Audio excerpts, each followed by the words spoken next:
The Prime Minister has been visiting West Yorkshire today. He's been discussing transport in the north of England following the government's planned infrastructure investment that was announced in the spring statement. Our political correspondent Ali Fortescue caught up with him.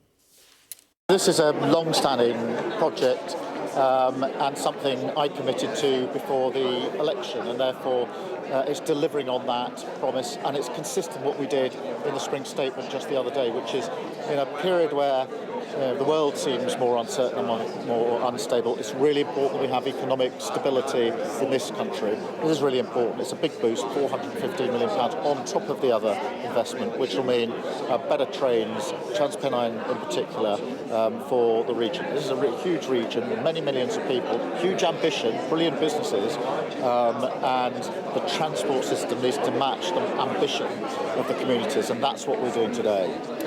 I want to talk to you about the spring statement. We haven't had a chance to talk to you since then, since the impact assessment showed that 250,000 people could be pushed into poverty. I guess, on a human level, not just a political level, that must be a difficult thing, a difficult concept.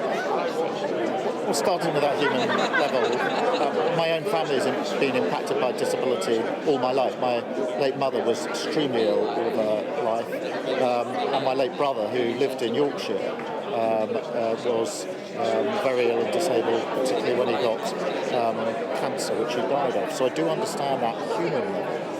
But we're addressing something which is a system which isn't working.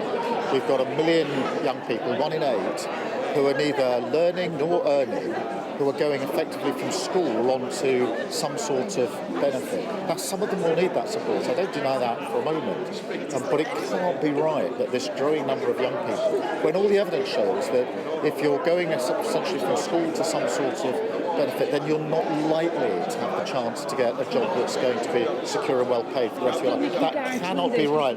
Well, I understand it's about reform, but it's also about £5 billion of savings. Yeah, let me just worried about at the very least the risks. Yeah, let me just answer the question, because what we've done is put £1 billion on the projects and the work and the support to get people into work, but also we've introduced a right to try, because many people who aren't in work, who want to work, find it very difficult to make that step. They're slightly fearful of that step, and so with a right to try and the money behind them, we're able to help them into work.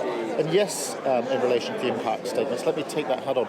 They do not take account of the £1 billion we're putting behind the support to get people into work. But the principles are clear. If you need support, then of course you should have the support you need. If you want to work, then the government should be helping you into work, not making it more difficult, which is the current system. And if you can work, you should be working. And you've got one more question. Pat McFadden said that the UK reserves the right to respond to tariffs. Is that your view as well?